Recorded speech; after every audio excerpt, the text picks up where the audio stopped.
Yes, Yes, sir. sir. ठीक है, goods and services tax. क्या आप में से किसी को कुछ भी पता है इसके बारे में? Anything about it?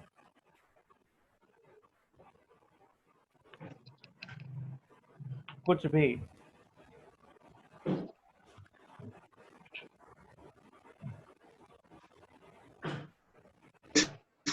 सर आज का जो जीएसटी आया है ना, तो वो किसी भी सामान पे वो अलग से जीएसटी का टैक्स ले लेते हैं लोग। अच्छा, ठीक है। Anybody else?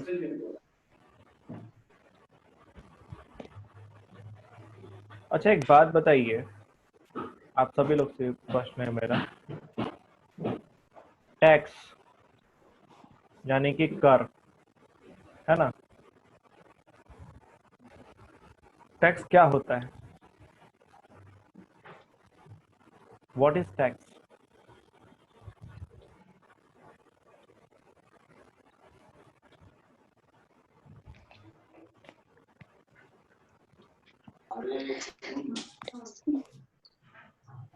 Anyone among you, what is tax?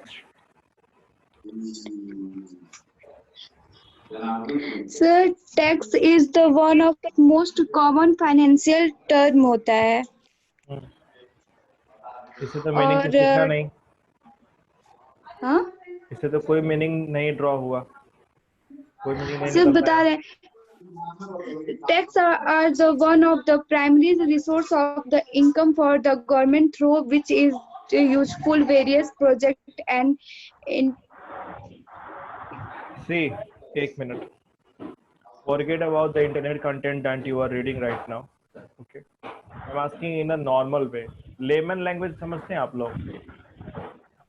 Layman language Yes, sir. मतलब आम भाषा में, है ना? तो अगर मैं आपसे ये पूछूं, अगर आप मान लीजिए, ठीक है, अभी आप टैक्स के बारे में कुछ भी नहीं पढ़े, आप एक भारत के आम नागरिक की तरह है, जैसे बाकी लोग हैं ना, सब थोड़े ना कॉमर्स पढ़ के बैठे हुए हैं, है ना? तो एक नॉर्मल इंसान से अगर हम ये क्वेश्चन पूछे कि भैया टैक्स से आप क्या समझते हैं, तो उस नॉर्मल इंसान के रूप में आपका क्या जवाब होगा?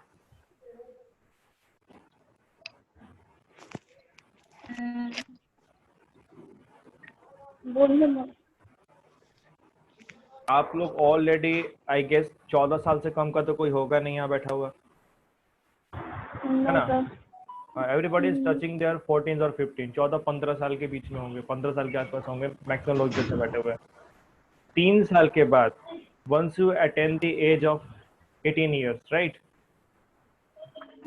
you will get voting rights. एक मिनट, हेलो हेलो, क्लास में होगी? हाँ, फोन करते हैं फ्री होके। हाँ बोलो, आ जाओ। ठीक, hello. Yes, sir. Yes, sir. Yes, sir. तो हम यही बोले थे आप लोगों को कि देखिए कि आज से 3 साल बाद, यानी कि once you attain the age of 18 years, you will get the voting rights. आपके पास वोट देने का अधिकार होगा ना? Yes, sir.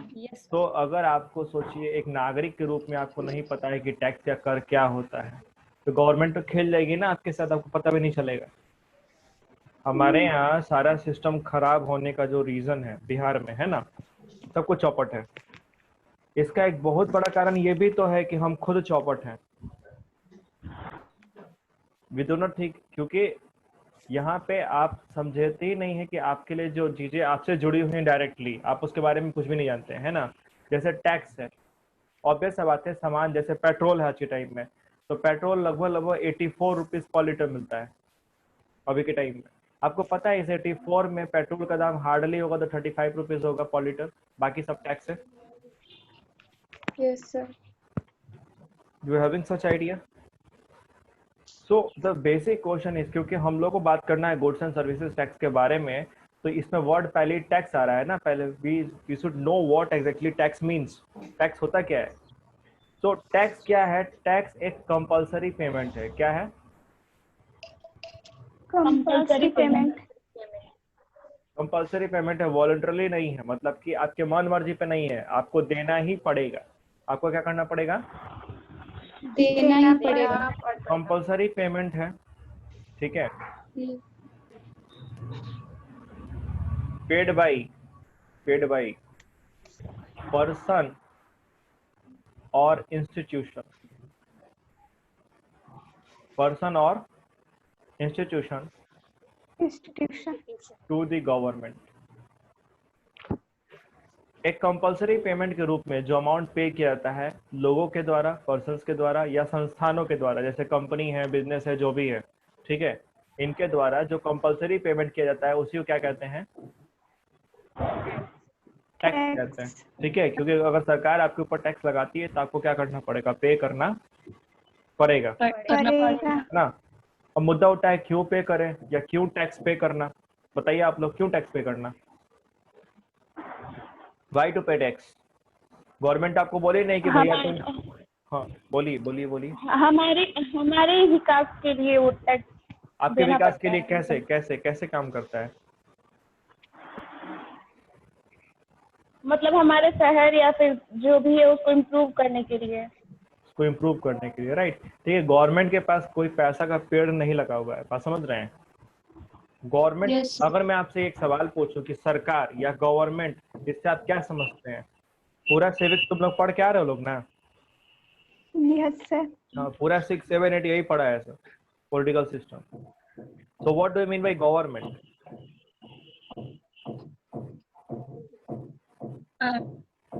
हाँ, what do you mean by government?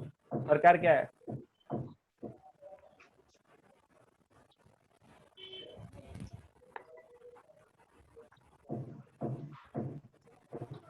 यहाँ पे आके हम लोग का एजुकेशन सिस्टम फेल हो जाता है। यानी कि आप जो भी पढ़ाई किए हैं वो सब क्या है? That's become wasted, बेकार हो चुका है, वो किसी काम का नहीं है। आपको नागरिक शास्त्र क्यों पढ़ाया गया था? The civics that you have studied, ताकि आपको मालूम रहे कि किस सिस्टम में आप जीते हैं, आपके लिए कौन कौन सी सुविधाएं उपलब्ध हैं, कौन कौन से अधिकार है ना। तब तो आप होकर के जब आप उस कैपेसिटी में आएंगे आप उसको यूज कर पाएंगे। आपको तो पता ही नहीं है भैया कि होता क्या है, गवर्नमेंट को टैक्स क्यों पे करना। अब लोगों को लगता है कि गवर्नमेंट के पास हजारों अरबों रुपया पड़ा हुआ है, लगता है ना। तो गवर्नमेंट क्या है? Government is just an agency. Government क्या है? एक एजेंसी के रूप में काम करती है। वो आपको क्या करती है? लिंक करती है कंज्यूमर को और प्रोड्यूसर्स को, और बीच में वो काम करती है लोगों को वेलफेयर के लिए। इसके लिए उसको क्या चाहिए? पैसा चाहिए ना। एक एक रोड बनता है तो हजारों हजार करोड़ का प्रोजेक्ट होता है, कहाँ से 1000 करोड़ रुपया आएगा? That money will come through taxation. वो किसके थ्रू आता है? टैक्स टैक्स के थ्रू आता है, टैक्स लगाती है गवर्नमेंट, ठीक है। तो इस टैक्स से क्या होता है कि गवर्नमेंट का जो भी एक्सपेंसेस है वो बियर आउट कर पाती है government with its tax revenue, tax के पैसे से, ठीक है। इसीलिए टैक्स देना क्या है? जरूरी है, और इसीलिए कंपलसरी पेमेंट होता है। गवर्नमेंट आप पे लगा रही है तो आपको देना पड़ेगा। अब देखिए, टैक्स जो होता है, जीएसटी एक इनडायरेक्ट टैक्स है। जीएसटी क्या है? Indirect tax. तो यानी कि टैक्स जो होते हैं दो टाइप के होते हैं, एक डायरेक्ट होता है और एक इनडायरेक्ट। अब ये डायरेक्ट और इनडायरेक्ट टैक्स क्या होता है? ऑब्वियस बात है, आप लोग को नहीं पता होगा, क्योंकि जब आपको टैक्स ही नहीं पता था तो इनडायरेक्ट और डायरेक्ट टैक्स क्या पता होगा। देखिए, डायरेक्ट टैक्स वो होता है जो जिस व्यक्ति पे लगाया जाए और उसी व्यक्ति को क्या करना पड़े? भरना पड़े, ठीक है। The tax which is levied and collected from the same person is known as direct tax. Say for example your income tax. मान लो अगर महीने में हम 1 लाख रुपया कमा रहे हैं और गवर्नमेंट मेरे ऊपर इनकम टैक्स लगा रही है 10% का, यानी कि गवर्नमेंट को हमको देना पड़ेगा कितना रुपया? 10,000 रुपया टैक्स के रूप में। तो ये मेरे इनकम पे लगा है तो हम ही क्या करेंगे? हम ही भरेंगे। तो ये कौन सा टैक्स कहलाएगा? It will become your direct tax, ठीक है। तो डायरेक्ट टैक्स क्या होता है? जिस पे लगता है वही भरता है, ठीक है। इनडायरेक्ट टैक्स क्या होता है? लगता किसी और पे है, भरता कोई और है। ऐसा कोई टैक्स जानते हैं आप? आप लोग कभी टैक्स पे किए हैं? नहीं। नहीं पे किए हैं। बिस्किट खरीदने हैं कभी? Yes sir. एमआरपी लिखा रहता है? हाँ। एमआरपी के पास क्या लिखा रहता है ब्रैकेट में? Tax Included. Included. Inclusive of all taxes. ये वर्ड कभी लिखा हुआ भी दिखा है? Yes, sir. ठीक है, जिनको नहीं दिखा है जाकर के अपने घर में कोई भी रैपर उठाइएगा, किसी भी चीज का आपको मिलेगा। आप सब लोग टैक्स पे करते हैं, ठीक है, आपको पता भी नहीं है। सोचो गवर्नमेंट कैसे ले रही है। तुम जो बिस्किट का पैकेट खरीदते हो 10 रुपए का, उसमें 2 रुपए तुम क्या पे कर रहे हो? टैक्स पे कर रहे हो। अब ये टैक्स गवर्नमेंट डायरेक्टली आपके ऊपर नहीं लगाई थी, ये टैक्स गवर्नमेंट लगाई थी किसके ऊपर? कंपनीज के ऊपर, है ना, या बिजनेस के ऊपर। लेकिन वो भरवा रहा है किससे? कंज्यूमर से। यानी कि लगता किसी और पे है, भरता कोई और है। तो ऐसे टैक्स को कहते हैं इनडायरेक्ट टैक्स, ठीक है। और इसी इनडायरेक्ट टैक्स का एग्जांपल है हमारा GST, goods and services tax. जैसे से फॉर एग्जांपल, अगर कल होकर के हम अपने इंस्टीट्यूशंस को लाइसेंस्ड कर लें, ठीक है, तो हमको गवर्नमेंट को पे करना होगा जीएसटी।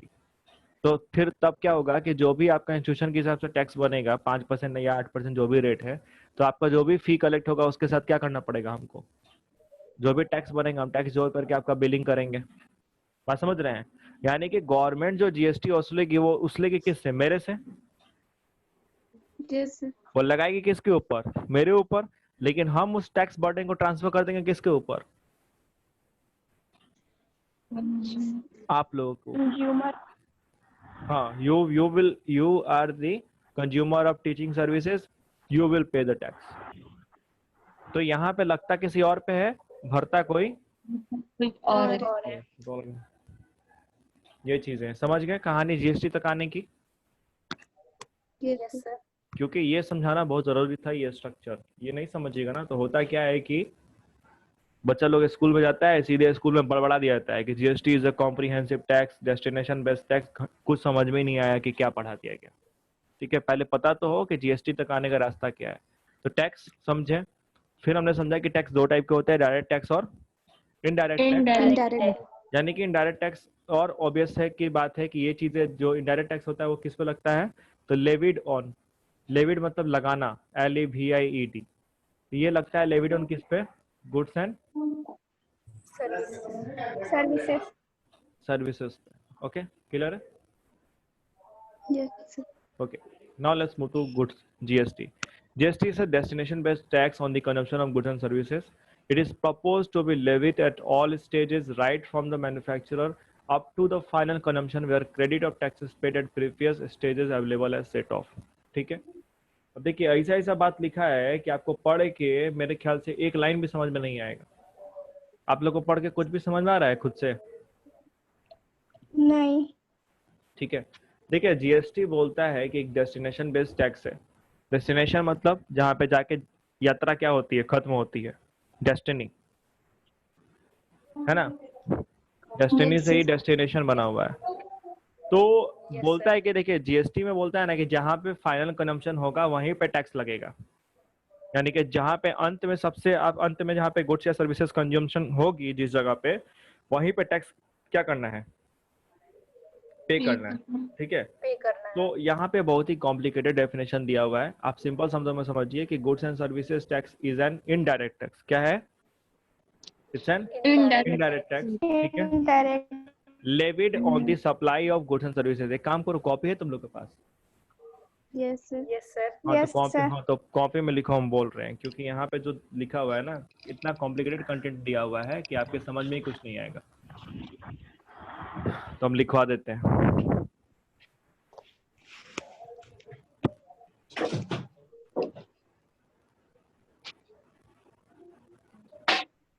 ले ली सब कोई कॉपी किताब, कॉपी और पेन? Yes, sir. ओके, तो लिखिए, सारे लोग लिखिए। ठीक है, जीएसटी इज एन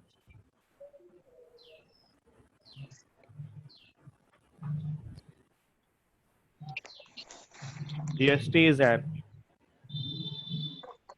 हो गया वहां तक? Yes, sir. Yes, sir. ठीक है, GST is an indirect tax, Direct tax. GST is an indirect tax which is levied levied LEVIED, Levied. Levied, अब ब्रैकेट में लिख लीजिएगा कर लगाना। लेविड का मतलब होता है कर को इम्पोज करना, कर को लगाना, ठीक है। Levied on the supply of, levied on the supply of Supply of goods and services,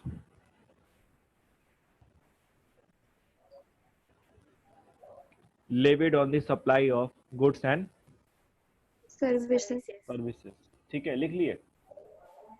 Yes, sir. Okay, है ना, बहुत कचरे तरीके से डिस्क्रिप्शन दिया हुआ है।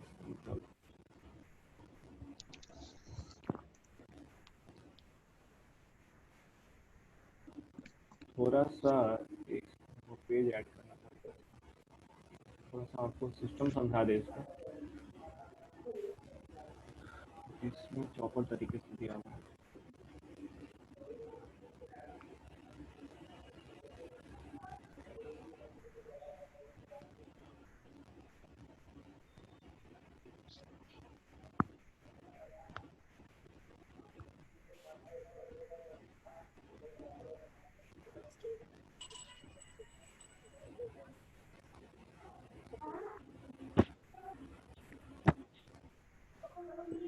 Sir, बोलिए।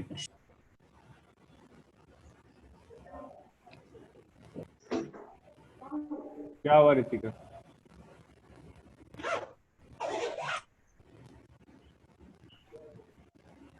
कोई दिक्कत?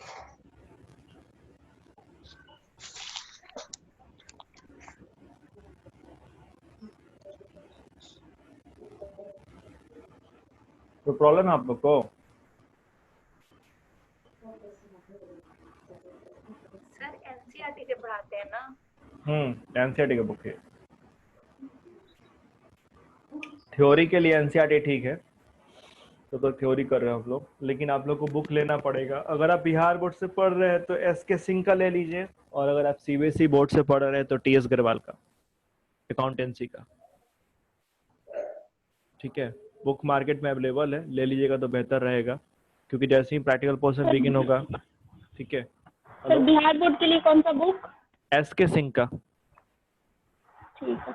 ठीक है, एसबीपीडी पब्लिकेशन है, एसके सिंह राइटर हुए, तो उसका बुक ठीक है बिहार बोर्ड के लिए। और सीबीएसई के लिए आप टीएस अग्रवाल ले सकते हैं। खैर, तो बात हो रही थी जीएसटी के ऊपर, और इसमें आपको हम बोल रहे हैं कि ये लगता है किस पे? Supply of goods and services. तो अब ये जो सप्लाई है, तो इनवर्ड सप्लाई हो सकता है, Inward. या हो सकता है Outward. यानी सप्लाई अंदर या सप्लाई बाहर। तो अगर सप्लाई अंदर हो रहा है, इनवर्ड सप्लाई है, तो इसी को हम क्या कहेंगे?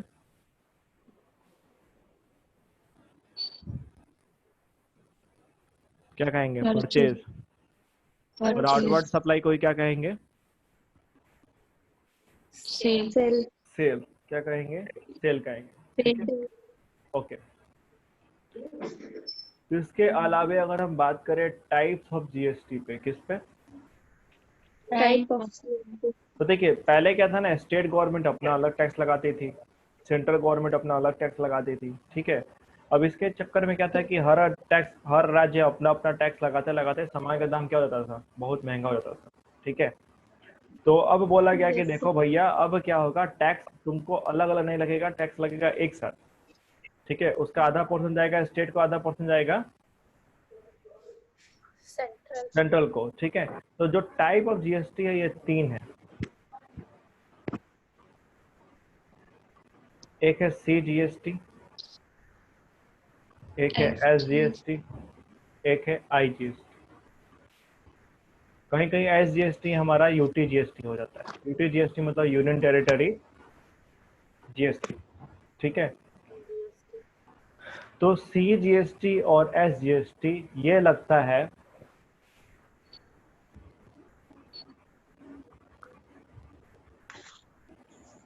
इंट्रा स्टेट सप्लाई पर। किस पे लगता है? Intra-state supply. ठीक है।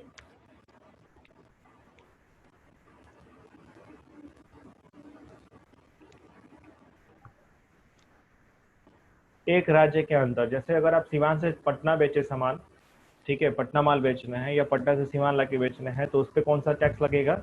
CGST और SGST, ठीक है। क्योंकि IGST नहीं, CGST और SGST, ठीक है। क्योंकि ये आपका क्या हो गया? इंट्रा स्टेट सप्लाई हो गया। इंट्रा मतलब स्टेट के अंदर, राज्य के अंदर, ठीक है। और दूसरा जो टाइप होता है वो है IGST। तो IGST जो आपका लगता है, ये लगता है इंटर स्टेट सप्लाई पे। इंटर स्टेट सप्लाई का मतलब क्या हो गया? राज्य के बाहर। दो राज्यों या राज्य के बाहर कर देते हैं सीधे। जैसे अगर आप यहाँ से हरियाणा सामान बेचिएगा तो क्या भरना पड़ेगा? IGST, ठीक है। तो यहाँ पे जब तुम्हारा इंट्रा स्टेट जब सप्लाई होता है, यानी राज्य के अंदर, तो CGST और SGST दोनों एक साथ लगता है। दोनों क्या लगता है? एक साथ लगता है। एक साथ लगता है, ठीक है। 50% हिस्सा टैक्स का जाएगा CGST में और 50% किस में जाएगा? SGST। जैसे मान लो अगर हम यहाँ से पटना सामान बेचे और टैक्स बना कितने का? 1000 का। तो इस 1000 में 500 मिल जाएगा किसको? सेंट्रल को। और 500 किसको मिल जाएगा? स्टेट को, ठीक है। ठीक है। अगर आप सीवान से पटना बेच रहे हैं सामान, तो CGST का फुल फॉर्म क्या होता है? Central goods and services tax. SGST का state goods and services tax. और IGST का होता है integrated goods and services tax, ठीक है। IGST का क्या होता है? Integrated goods and services tax, ठीक है। बैकअप वीडियो आपको मिल जाएगा इस लेक्चर का आज का, ठीक है। तो उसको आप देखिए, अपना नोट डाउन कर सकते हैं सारा कुछ। ये टाइप समझ गए आप लोग? Yes sir. ओके, चलिए फिर वापस आते हैं, क्योंकि उसमें ना ऐसे तरीके से लिखा हुआ है कि आपको उस पर समझा पाना संभव नहीं था। ये फ्लो चार्ट में आप लोग समझ लिए।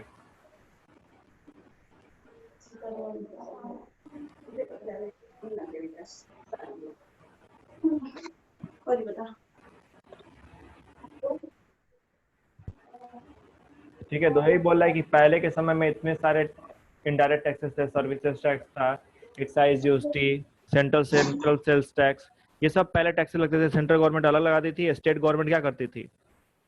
अलग लगा दो। अब इन सारे टैक्सेस को कैंसिल कर दिया गया। ये भी कैंसिल हो गया, ये भी कैंसिल हो गया, और रिप्लेस हो गया किससे? GST से। GST से, ठीक है।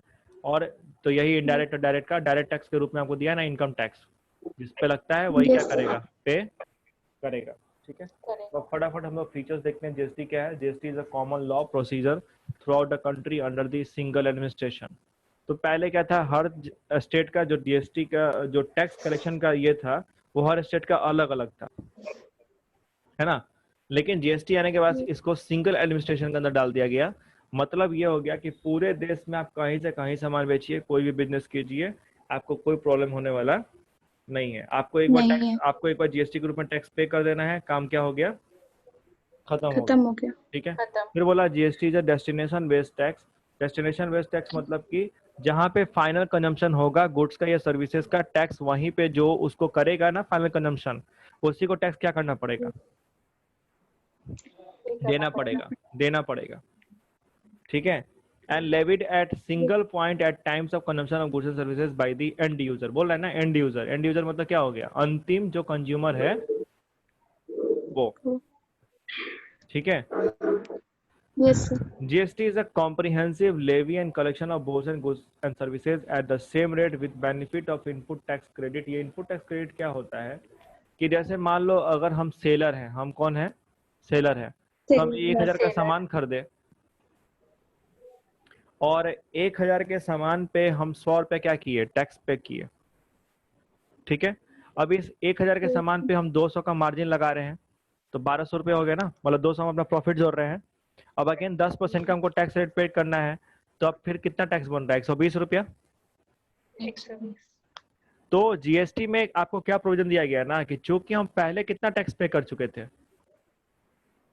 100 रुपया। 100 रुपए। तो अब हम बोलेंगे कि अब जो टैक्स बन रहा है 120 का, तो 100 तो हम ऑलरेडी पे कर दिए, तो गवर्नमेंट के खाते में और कितना जमा करा देंगे, 20 रुपया, 20 रुपया। ठीक है। यानी हम प्रीवियस जो टैक्स पे किए हैं उसका डिडक्शन ले सकते हैं, और उसी को टेक्निकल लैंग्वेज में कहते हैं इनपुट टैक्स क्रेडिट। ये सुविधा पहले उपलब्ध नहीं था,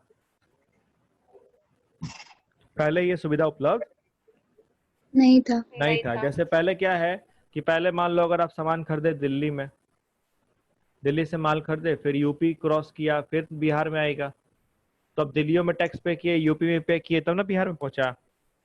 तो पहले के समय में क्या था कि जो यूपी में टैक्स पे किए तो यूपी गवर्नमेंट बिहार को नहीं देगा और दिल्ली वाला यूपी को नहीं देगा, बात समझ रहे हैं।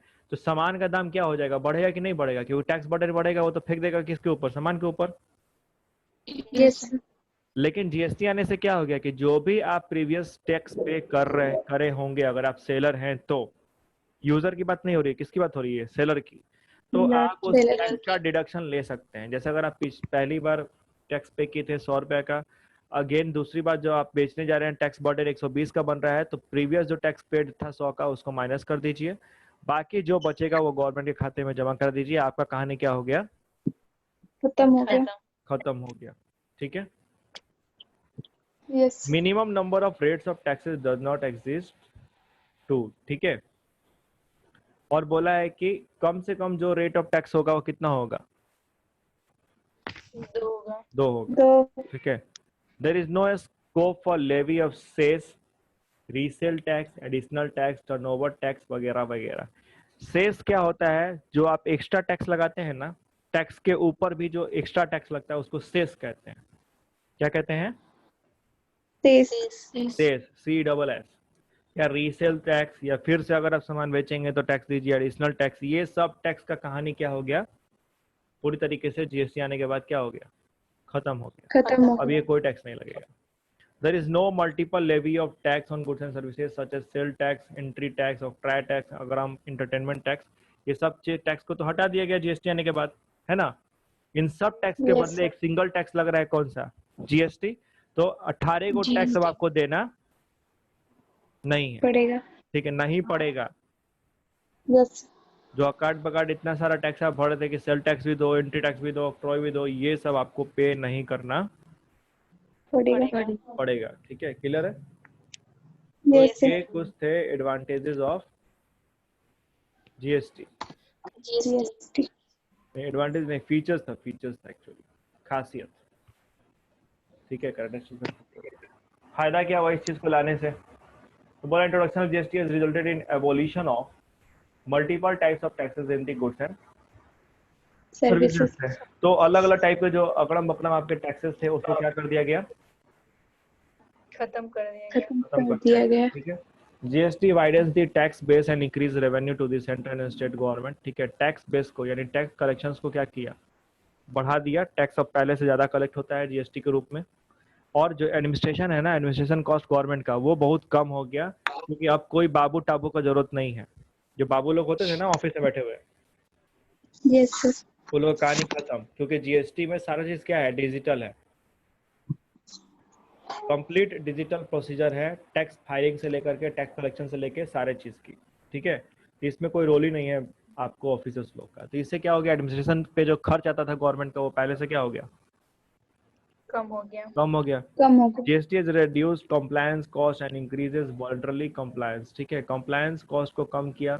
compliance cost का मतलब ये हो गया कि अगर हम सेलर हैं तो पहले के टाइम में अब इनको घूस दो, उनको ये करो, इस ऑफिस में जाओ, उस ऑफिस में जाओ, अब ये तो करना नहीं पड़ेगा ना, है ना। सिंपल टैक्स लगा। तो भाई पहले के टाइम में क्या था कि टैक्स लगा अगर 1000 रुपया, तो ऑफिस में करप्शन के चक्कर में 3-5 के चक्कर में 1000 के बदले भरना पड़ेगा 1500, तो कोई टैक्स ही नहीं देगा, नहीं देता था, देंगे ही नहीं। लेकिन ऑब्वियस सा बात है कि अगर मान लो अगर हम टैक्स को कम कर दें, टैक्स को क्या कर दें, कम कर कर दे दें, तो लोग खुशी खुशी अपने मन से क्या करेगा, टैक्स गवर्नमेंट को पे कर देगा। जैसे अगर आप 100 रुपये कमा रहे हैं और अगर उसमें से अगर हम टैक्स ले लिया आपसे 40 रुपये, तो क्या आप देंगे अपने मन से? नहीं देंगे ना। नहीं सर। लेकिन अगर हम आपको 100 रुपये आप कमा रहे हैं और आपसे 10 रुपये ले ले और आपको बोले कि देखिए आपका जो रोड नाली ये सब चीजें सुविधा है ये सब हम लोग देख लेंगे आपके लिए, तो आप खुशी खुशी क्या करेंगे, 10 रुपया निकाल के दे देंगे। हमारे यहाँ टैक्स की चोरी होने का एक बहुत बड़ा रीजन ये भी है कि हमारे यहाँ टैक्स का रेट क्या है, थोड़ा सा एक्सपेंसिव है, ज्यादा है, ठीक है। तो लोगों को लगता है कि यार गवर्नमेंट क्या कर रही है, बहुत लूट रही है, तो एक काम करते हैं गवर्नमेंट ही को लूट लेते हैं, टैक्स देंगे ही नहीं, है ना। गवर्नमेंट तेज है तो लोग उससे क्या है, और ज्यादा तेज है, ठीक है। और उसके बाद चिल्लाएंगे विकास विकास, कि विकास चाहिए। खैर, GST has affected rates of tax to the maximum of 2 floor rates, ठीक है, यानी कि 2 आपको रेट स्ट्रक्चर हो सकता है, ठीक है, maximum of. GST has removed the cascading effect on taxation। ये कैस्केडिंग इफेक्ट क्या होता है? कैस्केडिंग इफेक्ट कहते हैं टैक्स ऑन टैक्स। क्या? Tax on tax tax, on जो कि पहले क्या था, पहले आप जो प्रीवियस पेड टैक्स था उसका डिडक्शन नहीं ले सकते थे पहले के समय में, है ना। तो अब Yes, दिक्कत ये था कि अगर आपका सामान आपने 1000 में खरीदा तो टैक्स का भी 100 रुपया जुड़ गया ना उसमें। अब सामान 1000 से कितना हो गया, 1100।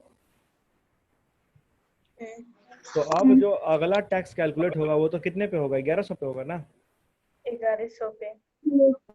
ठीक है। तो क्या टैक्स पे टैक्स लग रहा था कि नहीं लग रहा था? लग रहा था। जीएसटी के आने के बाद ये कहानी खत्म हो गया, क्योंकि आप जो भी पहले पे टैक्स पे कर चुके हैं आप उसका डिडक्शन ले सकते हैं, ठीक है। तो कैस्केडिंग इफेक्ट इसे कहते हैं टैक्स ओवर टैक्स।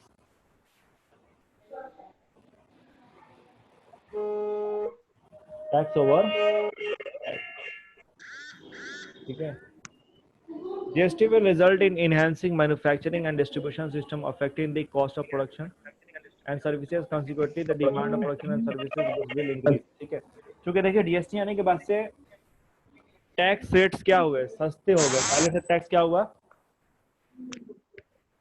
सामान का दाम सस्ता होने चलते क्या होगा, मार्केट में डिमांड क्या होगा, ज्यादा होगा, डिमांड बढ़ेगा, प्रोडक्शन ही बढ़ेगा, प्रोडक्शन बढ़ेगा तो ज्यादा गुड्स एंड सर्विसेज प्रोड्यूस होंगे, तो उससे क्या होगा, ज्यादा प्रोडक्शन होने से ज्यादा एम्प्लॉयमेंट भी जनरेट होगा, है ना। Yes, ज्यादा जब एम्प्लॉयमेंट होगा तो ज्यादा इनकम भी होगा, और ज्यादा इनकम जब होगा तो लोगों का लाइफ स्टैंडर्ड भी क्या होगा, इम्प्रूव करेगा, ठीक है। तो life standard will improve automatically the day you will having enough money. आपके पास अगर पर्याप्त पैसा है तो आपको ऑटोमेटिक आपका वे ऑफ लिविंग क्या हो जाएगा, चेंज हो जाएगा, ठीक है।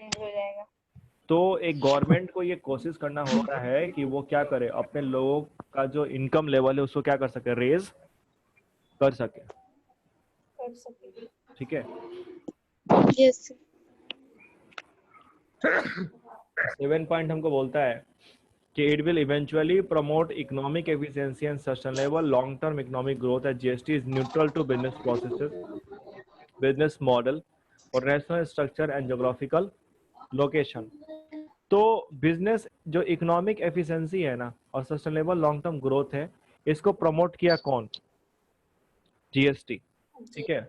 अब इसका मतलब क्या हुआ, देखिए जीएसटी को क्या बोला गया, जीएसटी न्यूट्रल है। न्यूट्रल मतलब क्या होता है,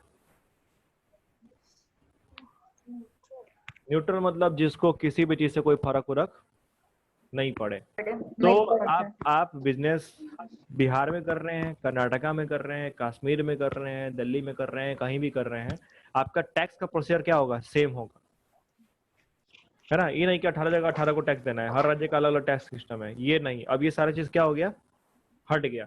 तो इससे जो इकोनॉमिक एफिशिएंसी है या जो इकोनॉमिक ग्रोथ है, आज के टाइम में हम चाहे तो जाके कर्नाटका में आराम से बिजनेस कर सकते हैं, हमको टेंशन नहीं है कि भाई टैक्स के चक्कर में नहीं फंस जाएंगे, क्योंकि जैसे हमको बिहार में काम करना है वैसे ही काम कहाँ करना है, वहां पर भी करना है टैक्स के रिगार्डिंग।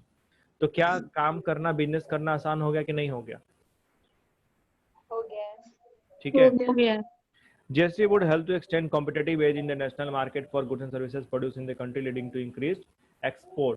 ठीक है, क्योंकि GST के आने के बाद से जैसा विदेशों में टैक्स का स्ट्रक्चर है वैसे ही स्ट्रक्चर किसके यहाँ हो गया, हमारे यहाँ भी हो गया, इंडिया के अंदर में भी। ठीक है, तो इसका फायदा ये हुआ कि इंटरनेशनल मार्केट में मेरा जो क्या है एक्सेस है वो पहले से क्या हो गया, बढ़ गया। अब हम लोग ज्यादा सामान बाहर बढ़ बेच गया। पाते हैं। एक्सपोर्ट मतलब to sell commodities outside the country. ठीक है, तो ये GST के चलते ही क्या हो पाया है, संभव हो पाया।